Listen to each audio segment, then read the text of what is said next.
Muito boa tarde, bom dia e boa noite. Nós vamos dar continuidade então à semana 4, a segunda parte da semana 4. Então, nós falamos já sobre os principais tipos de mapa, né? E agora nós vamos falar sobre a tabela de dupla entrada. Muito bem. Esse assunto, a tabela de dupla entrada, ele vai voltar também, talvez, né? E vai ser importante para a parte também de construção de gráficos. Bom, no livro de cartografia temática, há uma parte lá no item 7.2.1 em que eu apresento a diferença entre quadro e tabela. Se faz uma certa confusão entre esses dois termos, né? E de acordo com o IBGE e de acordo com a BNT, existem alguns pontos de convergência e de divergência entre os dois, né? Essas duas referências, mas de uma maneira geral, a gente pode dizer que um quadro ele tem preferencialmente dados do tipo qualitativos, apesar de poder ter dados do tipo quantitativo também. E ele, enquanto a tabela, tem dados predominantemente do tipo quantitativo. Na forma de apresentação, as tabelas têm a lateral aberta, né, não tem divisões internas, né, a não ser essa primeira que separa os rótulos. E o quadro ele tem as laterais fechadas. Então, basicamente é isso, né? Muito bem. Para fazer análise dos componentes da informação que já foram apresentados, né, a gente coloca os dados em tabelas. Organiza esses dados em tabelas, né? Para permitir essa organização, então, o Bonan falava da tabela de dupla entrada. Não só o Bonan, mas a gente vai encontrar esse conceito de tabela de dupla entrada em vários estatísticos, em vários livros de estatística também. E essa tabela de dupla entrada ela encontra-se dividida em colunas, cuja referência cartesiana corresponde ao eixo x, né, outras abscissas, e linhas, que as linhas correspondem às ordenadas lá, a coluna y, né? Aqui é o y, são a primeira entrada, que são as linhas. Então, B está em uma linha, A está em uma linha.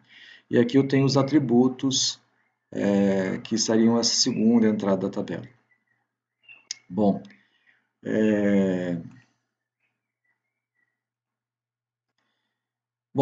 como o processo de produção de um gráfico, né, ou às vezes mesmo de um mapa, né, você pode encontrar mais de uma coluna.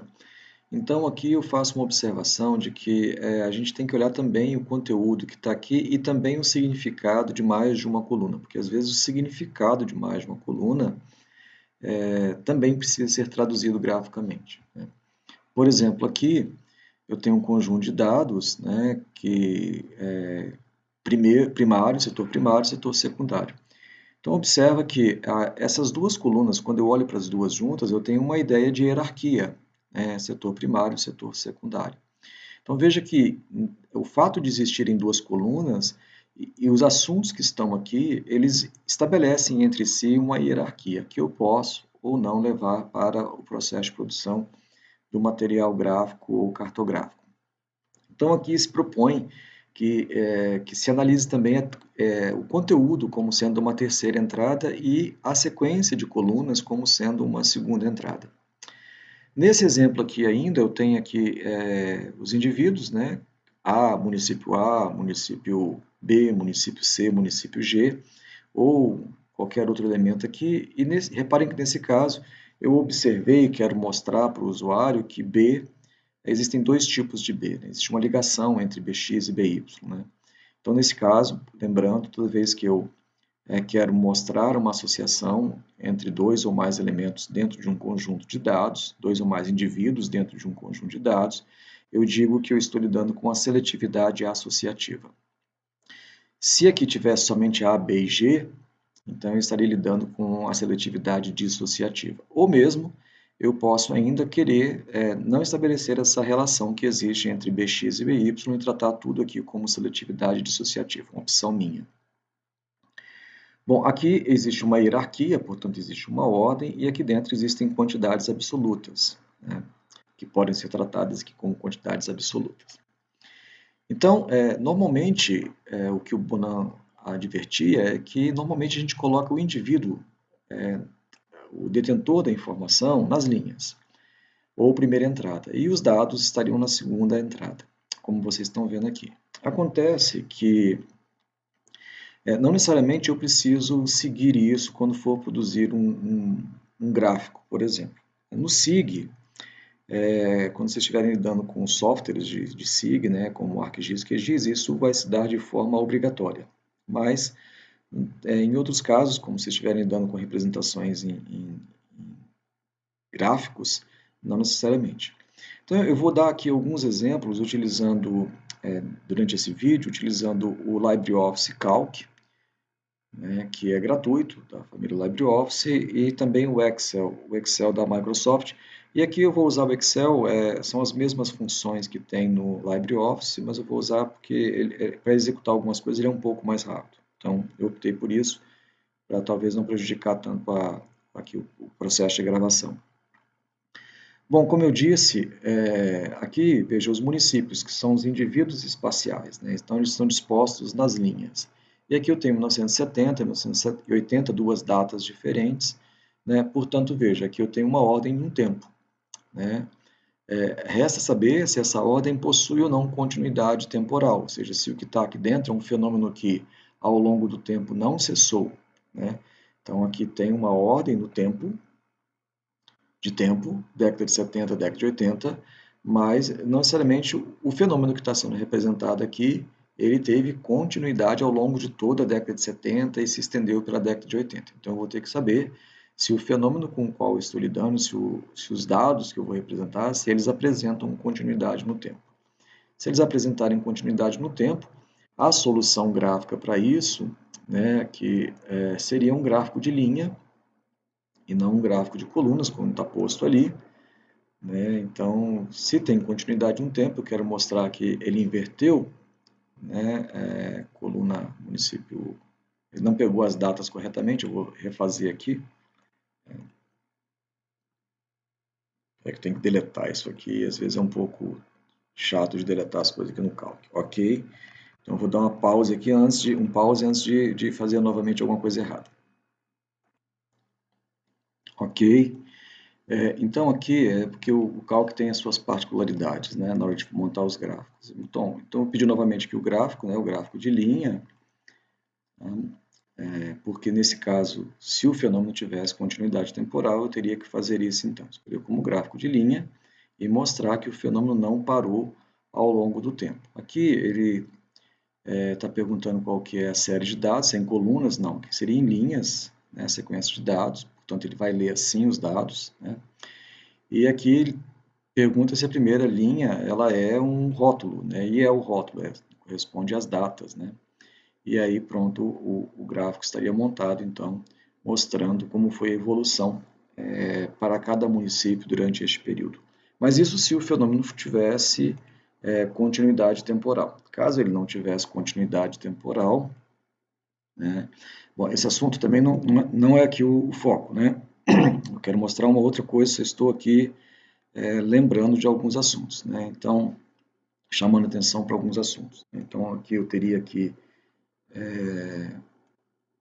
colocar. Acho que vou ter que fazer uma pausa, que a garganta que secou de novo. Bom, peço desculpas pela garganta aí. E se não tivesse continuidade temporal, então, voltando, eu poderia utilizar um gráfico de barras, e aqui, colunas nesse caso, né? Ou barras. E neste caso aqui, teria que dizer para ele que os dados estão como colunas, e a primeira coluna é a dos rótulos, né? Então, ele já faria isso. Bom, mas não é esse o objetivo. O que eu quero mostrar para vocês é que, em se tratando de planilha, eu posso colocar esses dados de diferentes formas. Para isso, existe essa função especial, né? Eu poderia digitar isso de outra forma, mas eu só quero mostrar que é possível, né? E aqui no colar especial, eu posso pedir para transpor os dados.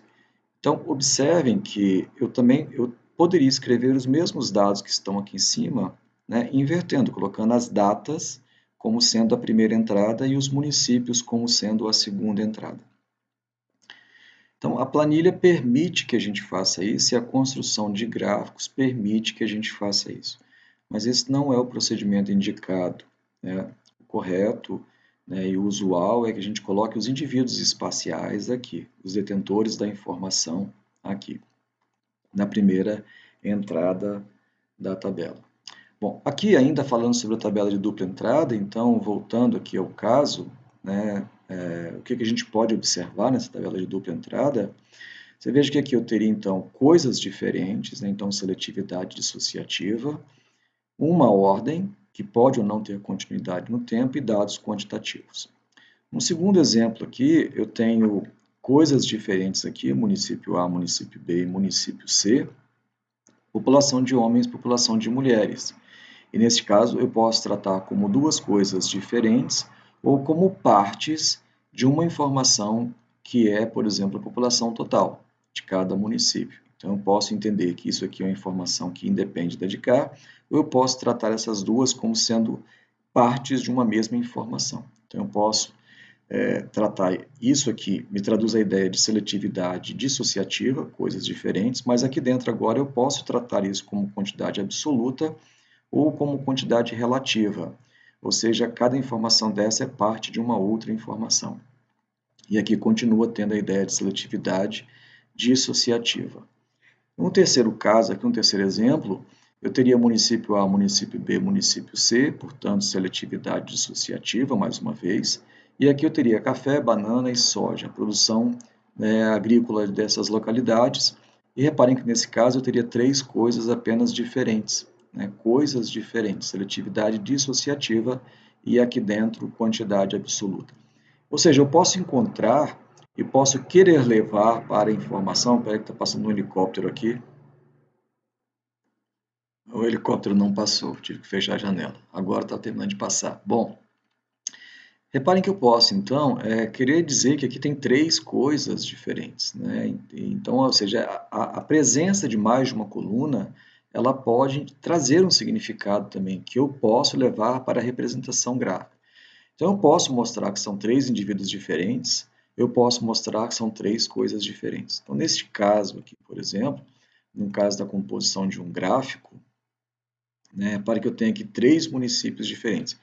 Aí vocês poderiam pensar, mas como que eu posso mostrar que existe a seletividade dissociativa, por exemplo, em relação aos municípios em si? Né? Porque eu estou vendo a seletividade dissociativa aqui para café, banana e soja. Poderia até utilizar cores, né, para, inclusive, associar esses temas, né? Então, aqui, eu talvez não vá lembrar aqui direito como que faz a, a coloração aqui do preenchimento, estilo de preenchimento aqui, cor, bom, não me recordo como é isso aqui, depois eu olho e mostro para vocês. Mas aqui eu poderia usar o café de uma cor parecida com café, a banana em amarelo e a soja num outro tom aqui qualquer.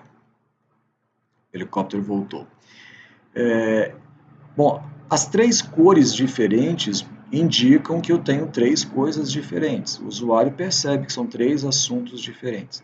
Mas como que ficaria a seletividade na forma gráfica, a seletividade dissociativa, para mostrar que são três municípios diferentes? Então, repare que neste caso, o próprio plano, a propriedade do plano, que separa isso em blocos, né, e aquelas características que eu comentei da Gestalt, elas já fazem com que o usuário, né, mesmo que ele não olhe para os rótulos aqui embaixo, do município A, município B, ele já viu que existem informações agrupadas aqui, que, portanto, isso aqui é alguma coisa que ele não sabe o que é. Essa o segundo agrupamento é outra coisa, representa uma outra unidade, e o terceiro agrupamento, uma terceira unidade. Então, veja que aqui trabalha junto a questão da seletividade dissociativa tanto para a variável que está sendo representada e as propriedades do plano fazendo o papel também de exibir a seletividade dissociativa. Aqui é só para poder mostrar o papel das variáveis visuais atuando. Neste caso aqui específico, no primeiro caso, como eu comentei anteriormente, vou pegar aqui o intervalo dos dados, dados primeira linha como rótulos, né, para poder ele corrigir ali. Então, repare que neste caso, né, eu tenho aqui 1970 e 1980. E aí, como isso aqui estabelece entre si uma relação de hierarquia, né, eu posso, então, usar essa informação. Né? Então, eu só vou aqui dar um pause para poder achar onde é que está realmente aqui a cor aqui do gráfico. Estava exatamente onde eu tinha clicado antes. Né? Então aqui tem essa função aqui de formatar a seleção, e aqui eu posso estabelecer uma certa hierarquia também para esses dois conjuntos de dados, né? Já que eu, neste caso, observei que existia uma hierarquia. Então, eu estou usando aqui a variável visual valor, né, para poder indicar que existem, né, uma sequência. Então, saiu de um primeiro momento e foi para um segundo momento. E aqui embaixo, mais uma vez, né, a seletividade dissociativa sendo percebida pelo usuário a partir das próprias propriedades do plano. Bom, mas tudo isso aqui para poder mostrar a tabela de dupla entrada e as suas possibilidades, tanto na forma de dispor os dados, quanto na leitura, né, do conjunto de dados que está presente aqui, e que eu posso levar para o formato gráfico. Né? Então, eu posso, da mesma forma, se eu quisesse aqui, fazer a representação também só de um desses anos, ou dos 2 anos, sem usar nenhum desses recursos que eu acabei de apresentar aqui. Né? Bom, e quando a gente for, então, para o software, como ArcGIS, QGIS, essa disposição dos indivíduos na primeira entrada será obrigatória. Então, aqui o exemplo. Bom, uma segunda característica, esse aqui eu acabei de explicar, então, olha, né, o que eu posso ter presente na tabela de atributos. Então, eu posso ter na primeira entrada da tabela coisas diferentes e apenas um atributo, e aí, neste caso, a gente não se preocupa, porque só tem um atributo, eu só olho aqui o que está, a segunda e a terceira entrada da tabela funcionam como uma coisa única, então eu só olho o que está aqui contido no conjunto dos dados, só presta atenção no que está aqui para saber se é uma quantidade absoluta, se é uma quantidade relativa, se é um outro dado qualitativo. Aqui um segundo exemplo, de seletividade associativa, né? Eu quero mostrar que existe uma relação, A, B, C são coisas diferentes, mas C, X e CY têm correlação, algum tipo de ligação. Aqui um exemplo de ordem na primeira entrada da tabela, uma ordem setor primário, secundário e terciário, e aqui uma ordem quantitativa, né? Imposta por classes hierárquica de dados, né? Aqui faixas discretas de valores. Né? Muito bem, então aqui vem a explicação do que são esses dados, né, esses conjuntos de dados. Né? Uma segunda coisa que a gente precisa observar é que uma mesma tabela ela pode apresentar dados de diferentes significados. Então aqui eu tenho os rios, e aqui os rios com seletividade dissociativa, e aqui o oxigênio dissolvido, que é uma quantidade absoluta, e aqui uma classe, lá, classificação em relação ao índice de qualidade de água, né, o rio enquadrado dentro de uma dessas classes de valores. E aqui, nesse caso, então, existiria uma ordem, né, então, uma quantidade mais relativa à ordem, associada à ordem. E nesse caso, o que a gente pensa é que o tratamento gráfico para isso, se eu tiver que fazer isso na forma de mapa ou na forma de gráfico, olha, aqui eu tenho uma quantidade absoluta e aqui eu tenho uma quantidade relativa. Portanto, eu vou buscar soluções gráficas condizentes com esse tipo de situação. Uma terceira observação aqui é que esse processo que aqui está é muito comum em artigos científicos, em trabalhos de conclusão de curso, quando a gente quer apresentar os nossos resultados, quando a gente quer apresentar os nossos dados. Quando a gente quer apresentar dados, a gente sistematiza os dados na tabela.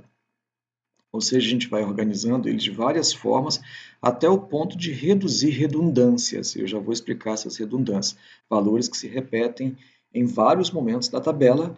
Quando isso acontece, normalmente a gente, para apresentação em relatórios técnicos ou em trabalhos de publicação, a gente organiza isso e usa funções disponíveis em software, como, por exemplo, a de mesclar as células, né? Deixa eu ver aqui onde está a função de mesclar aqui. Mesclar células. Então, aí a gente coloca, né, os dados dessa forma. Tá? Mas, para efeito de tratamento gráfico, a gente não usa mescla. Né? A gente não usa mescla. Eu não consigo fazer um gráfico se aqui tiver uma mescla de dados. Eu nem consigo também, num software como o QGIS ou ArcGIS, trabalhar com mescla. Então, vai existir redundância dos dados quando nós estivermos trabalhando com softwares de SIG, que é o exemplo aqui que estou dando, o QGIS e o ArcGIS. E aqui, quando a gente estiver fazendo gráficos, também é necessário que haja redundância de dados. Mas na hora de apresentar os trabalhos, os relatórios, a gente deve organizar os dados. Então, na hora de tratar, a gente separa, na hora de apresentar, a gente organiza e sintetiza. Aqui, então, um exemplo, né, que é muito comum nos dados do IBGE. Se eu tivesse que tratar graficamente ou passar isso para um SIG, ficaria assim. População 1970, 1970, 1970, 1970 e 1970. Total, população de homens urbano, população de homens rural. 1970, mulheres urbano, 1970, mulheres rural. 1980, total, 1980, homens. Então, é uma redundância, uma repetição de valores em vários momentos nessa tabela. Para efeito de tratamento gráfico, eu vou precisar que esses dados estejam assim dispostos. Agora, na hora de apresentar o relatório, eu vou colocar aqui uma mescla. Então, tudo isso aqui, que era 1970, passa a ser uma célula única. Homens passa a ter... Eu retiro essa redundância, e aqui coloco homens, e assim sucessivamente. Acho que deu para poder entender aqui. Né? Muito bem, essa é a forma de expor os dados na tabela e o papel da tabela de dupla entrada. Aqui agora eu vou fazer uma... Existe ainda uma forma de análise dos dados, né, que eu não vou entrar muito aqui, porque é lá na parte de gráficos mesmo. Então, aqui é só para poder destacar que você pode analisar os dados tanto em linha, né, e tem os seus efeitos, quanto em coluna. Então, só para lembrar que depois de organizados os dados na tabela, aí tem os procedimentos que são descritos aqui.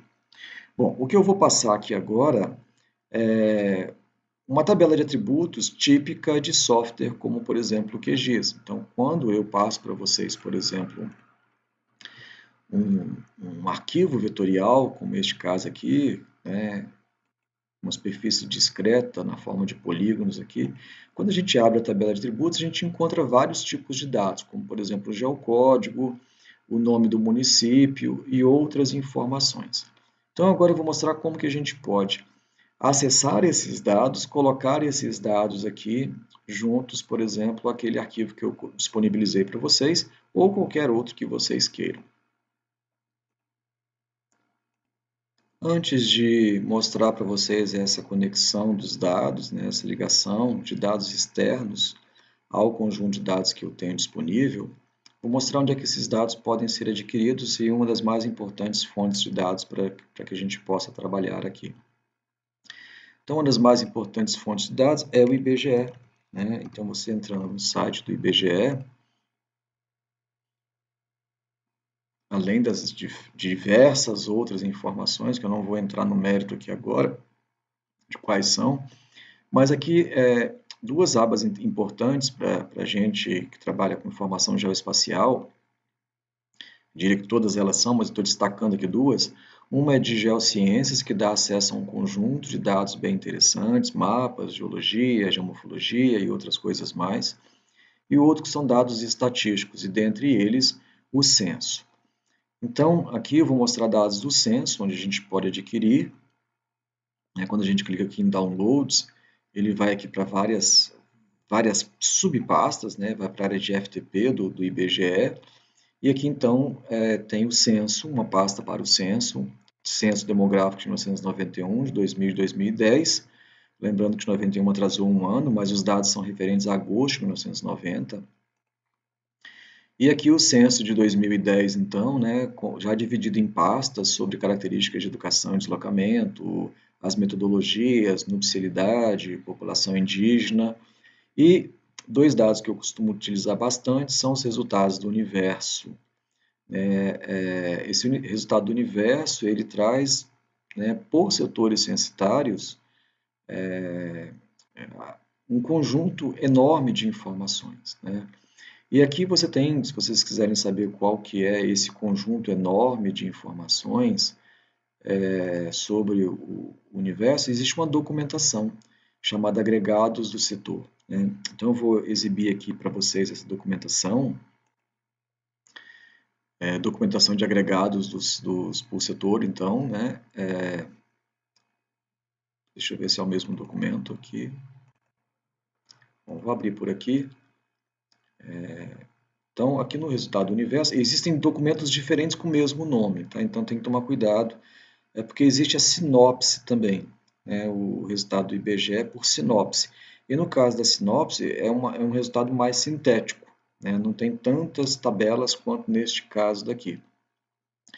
Bom, além da explicação da metodologia, em um determinado momento ele traz aqui um conjunto de planilhas, as planilhas que são disponibilizadas pelo IBGE para cada censo. Então, por exemplo, existe uma planilha básico, que é o que eu vou mostrar aqui como que a gente pode levar para lá, que traz uma série de informações úteis e que a gente vai usar bastante, ela é quase que a base para poder fazer qualquer coisa, sempre presente, né, na organização dos dados, porque tem aqui o código da unidade da federação, da mesorregião, da micro, da região metropolitana, o código do município, o nome do município, a divisão distrital desse município, a divisão por bairro, lembrando que divisão por bairro não é uma divisão oficial da unidade da federação, né?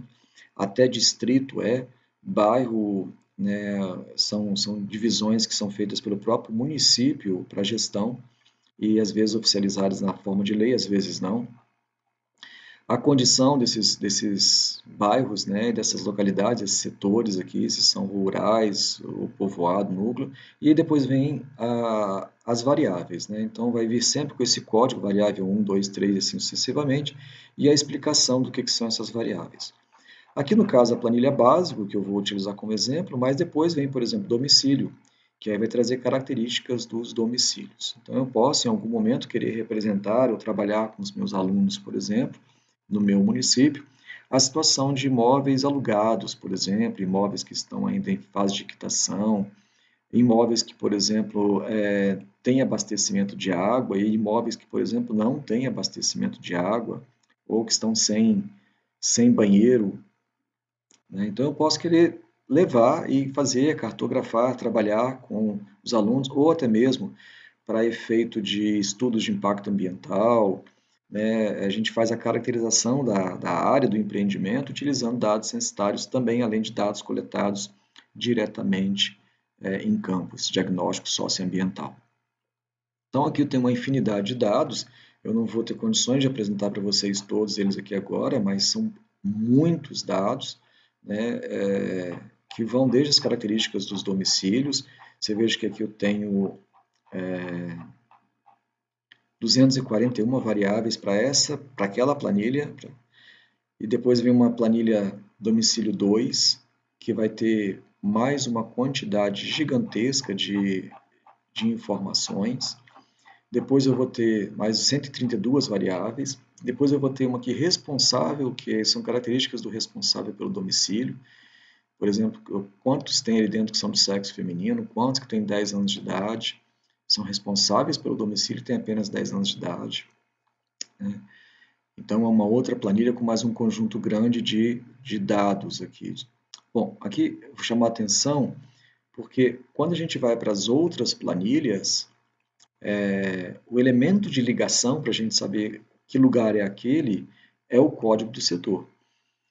Então, nas demais planilhas não aparece mais o nome do município, o nome do bairro, o distrito, a região metropolitana, já não aparece mais nada disso. Então, só aparece o código do setor. Então, por isso a planilha básico ela é tão importante, como eu comentei anteriormente, porque a planilha básico é ela que me permite identificar, é nela que estão as informações sobre aquele código do setor especificamente, né? Bom, esse código do setor que está aqui, qual que é, né, a ligação dele com o restante, né? Então, aqui vem o código do setor. tá? E essas informações então, tá? Então aqui o código de setor aparece aqui, né? Código de situação de setor, desculpa, mas tem a situação de setor e tem um código de setor também, já vou mostrar para vocês, né? Muito bem, então é importante ter, o primeiro aqui na verdade, o código de setor, né? Que é a chave de ligação para todas as planilhas que a gente vai trabalhar. Bom, no site do IBGE a gente consegue também acessar esses dados por estado. Então aqui eu já baixei, né, esses dados aqui, como eu estava mostrando para vocês agora há pouco, né? Lembrando mais uma vez que existe a sinopse também. A sinopse é muito mais sintética do que isso. Então cuidado para não confundir a documentação do censo universo com a documentação da sinopse. Então eu baixei aqui para o Paraná, né, esse arquivo, descompactei, e aí aqui vem aqui então uma codificação que eu já vou mostrar aqui mais uma vez. Desculpa, estou abrindo a pasta aqui errada. Base de informações para o setor, então aqui mesmo. Aqui então vem aquele documento PDF que eu abri, e aqui vem em formato CSV e em formato Common Separate vírgula, né? Separado por vírgula, e aqui Excel com aqueles dados que ali estão, formato XLS, né? Bom, se não me engano, o IBGE já disponibiliza também em outros formatos, mas o XLS é utilizado aí bastante. Bom, então aqui eu vou pegar como exemplo a planilha básica, né? E já vou aqui usar o Excel para poder explicar isso de uma forma mais rápida um pouco. Bom, deixa eu abrir aqui a planilha básica novamente aqui. Não vai me permitir. Pausa. Precisei fazer a pausa porque eu já estava com a planilha aberta com uma outra função rodando e não aceitou abrir duas vezes. Então eu abri aqui a básico cópia, né, e aqui vem então o nome do distrito, o código do bairro, o nome do bairro. Vou ampliar aqui para que vocês possam ver um pouco melhor, né, o nome do bairro. Depois vem a situação do setor, se é rural ou urbano, até chegar nas variáveis especificamente. Então, é um conjunto grande de informações. Nome do distrito, nome do subdistrito, nome do município, se pertence ou não à região metropolitana, a qual região pertence, por aí vai. E reparem que essa, então, é a chave que a gente usa para poder fazer a ligação desse dado com o mapa e com os demais mapas, camadas de dados, arquivos vetoriais, né, em software. Bom, mas reparem também que nesse caso do resultado do censo, os dados estão por setor censitário.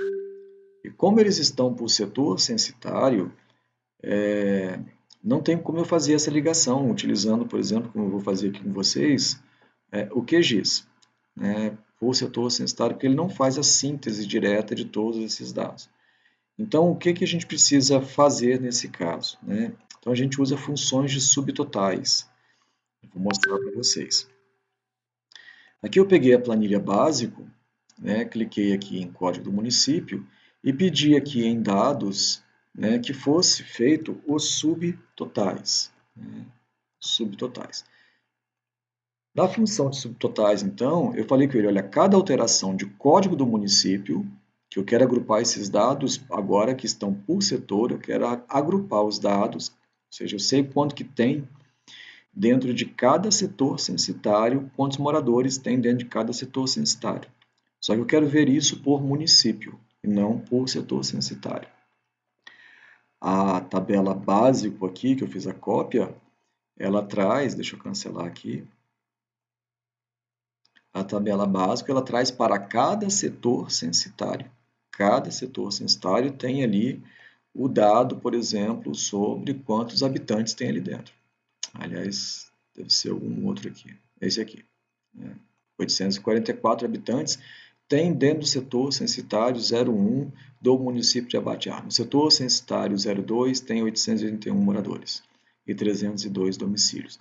Então, reparem que você tem aqui isso separado só para Abatiá, nesse caso, só para o município de Abatiá, tem alguns setores, né? Lógico, Abatiá é pequeno, Mas se eu fosse para Almirante Tamandaré, eu teria a população, por exemplo, para cada um dos diferentes setores censitários que compõem Almirante Tamandaré. Então agora eu quero o seguinte, eu não quero saber para cada setor, eu quero agrupar isso para Almirante Tamandaré como um todo.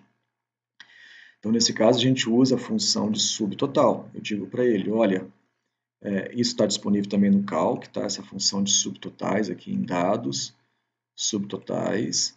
Eu digo como que eu quero fazer o agrupamento desses dados, tá? Então, só que eu vou fazer isso aqui no Excel para poder fazer um pouco mais rápido. Então, aqui em subtotais,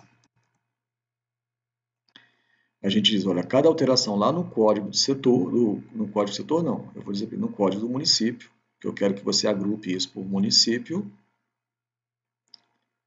Cada alteração no código do município some os valores das variáveis. Então, se você quiser saber quanto que é, por exemplo, a quantidade de pessoas, eu vou ter que somar a quantidade de pessoas que tem em cada um. Quantos domicílios tem dentro de cada setor, tem que somar para saber o total de domicílios que tem ali dentro. Né? Outras coisas eu poderia usar a função de média, por exemplo, né, para poder gerar uma síntese para fazer a renda média, né, agrupar a renda por média. Tá? Então, isso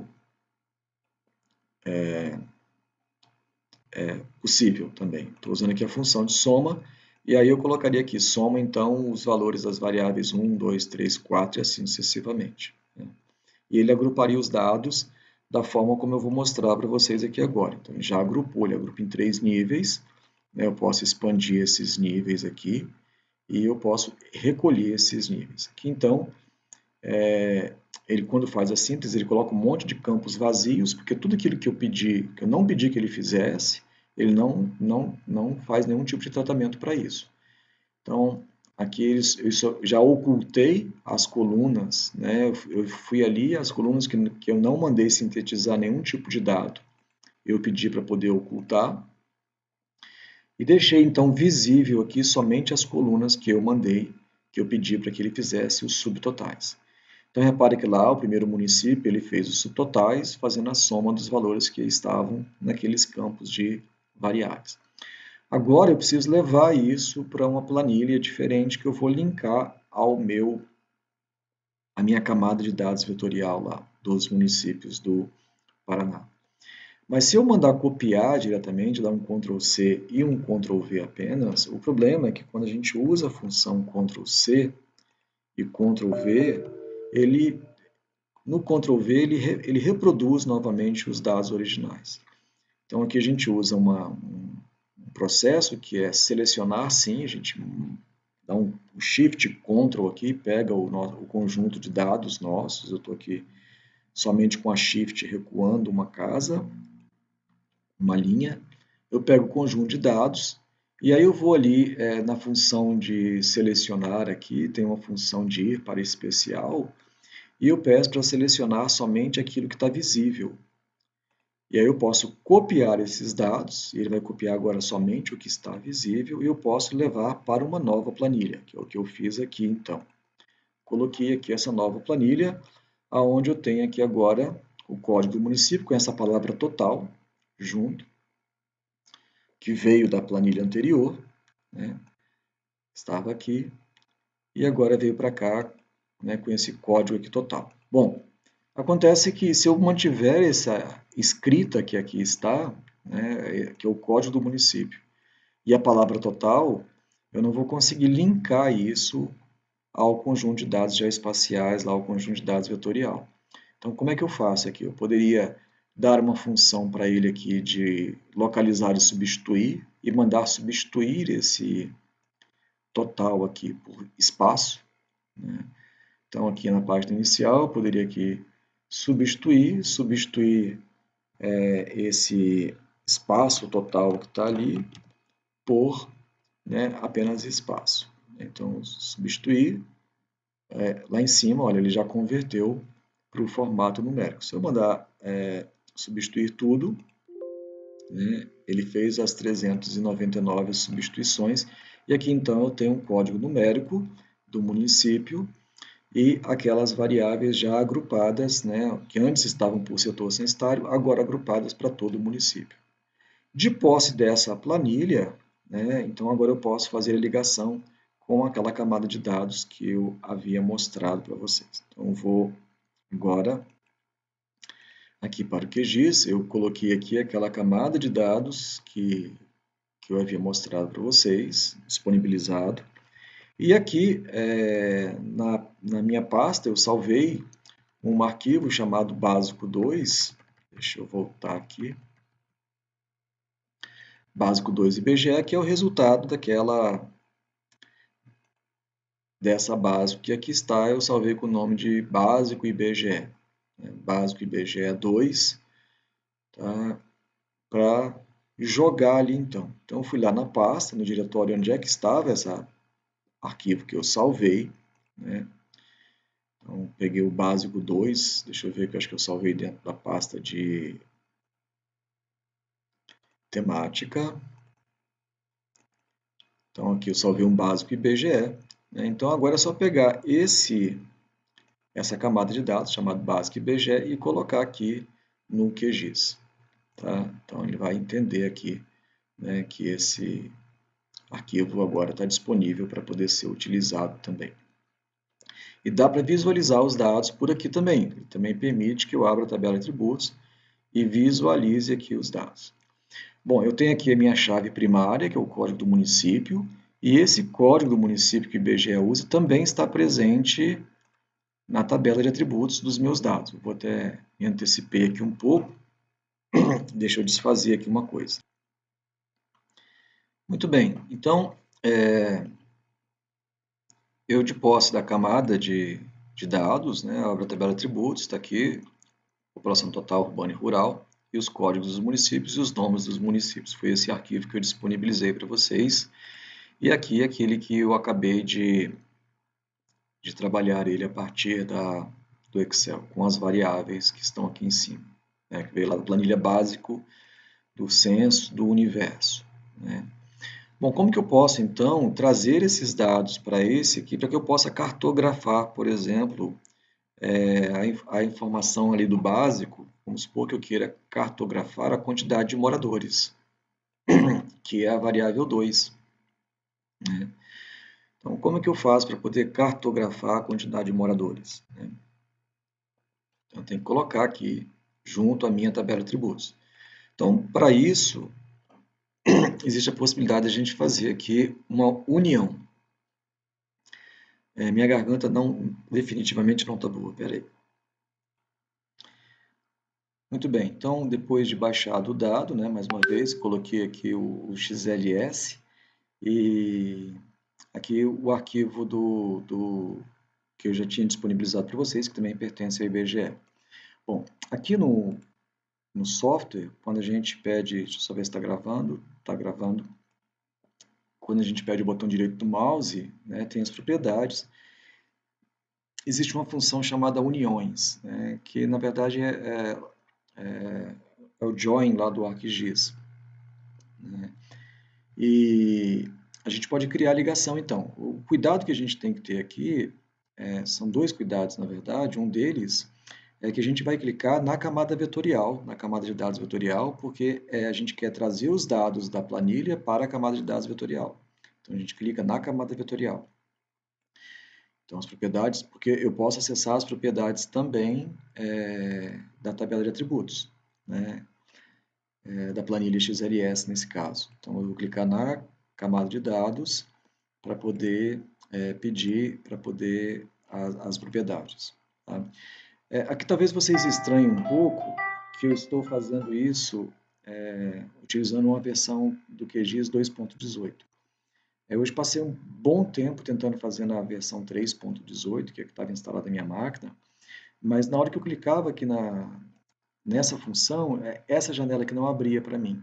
Tá? Então, a janela é a mesma, mas essa opção que não estava funcionando. Então, eu desinstalei o QGIS, reinstalei, não funcionou, desinstalei, limpei os registros, reinstalei, não funcionou. E a solução, então, foi baixar uma versão anterior do QGIS, e aí funcionou.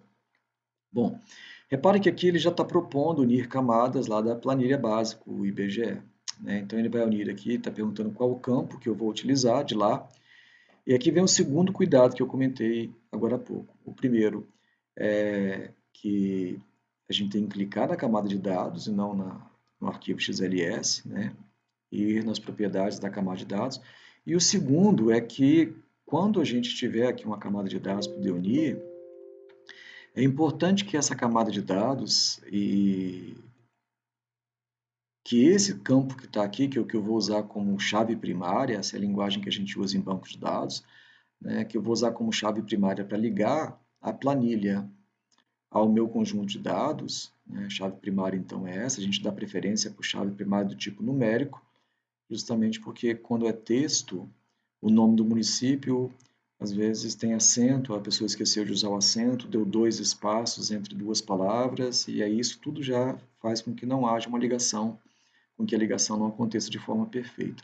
Então a gente dá preferência por dados numéricos.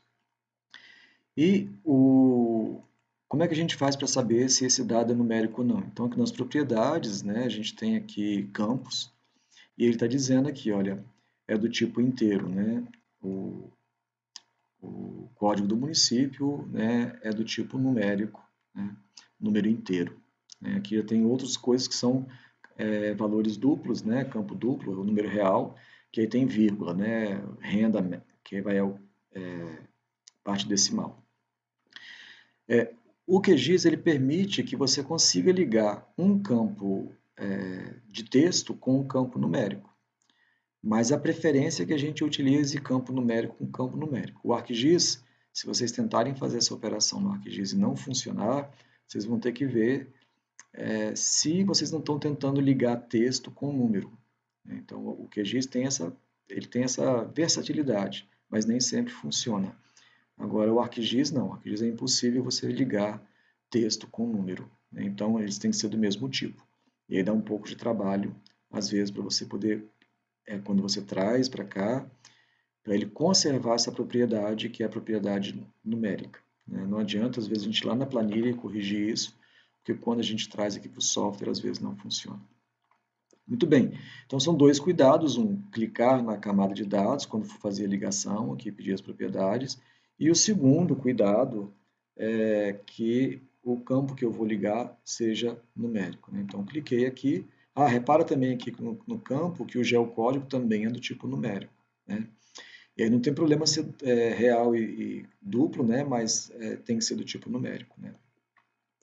Então, eu vou fazer uma união, eu vou clicar aqui em mais, ele já identificou que existe uma planilha aqui, se tivesse mais de uma eu teria que selecionar aqui pelo canto, e aqui eu vou unir o campo. Qual o campo? Eu vou pegar o campo código do município e vou ligar com o geocódigo que está aqui. É o mesmo número, né?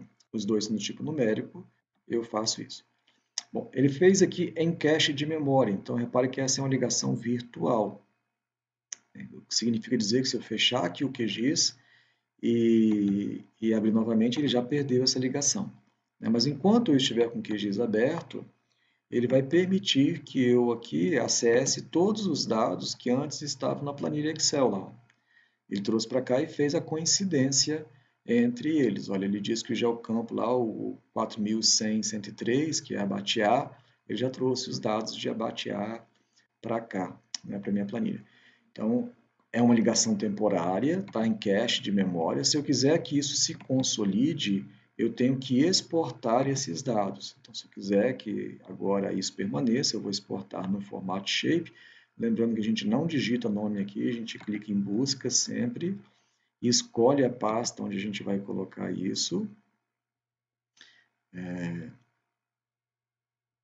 Então, vou colocar aqui dados básico IBGE. Normalmente a gente não usa nomes grandes e não usa espaço para poder fazer esse tipo de operação. Né? Aqui ele está com a opção de adicionar o arquivo salvo à camada de dados. Então pronto, já adicionou aqui. E agora eu posso tirar todos esses dados daqui. Né? A ligação já se perdeu. E se eu voltar aqui naquela pasta, eu vou encontrar o dados básico IBGE, né, que eu acabei de criar, o arquivo vetorial, e ele agora vai estar com todos aqueles atributos que antes estavam somente na planilha. Mas repare que aqui ele vai fazer uma codificação um pouco diferente, ó, ele vai trocar os nomes, então depois eu vou ter que refazer os nomes das variáveis. Tá? Então, aqui é a quantidade de moradores, né? Essas informações eu vou ter que resgatar de um outro campo aqui. Tá?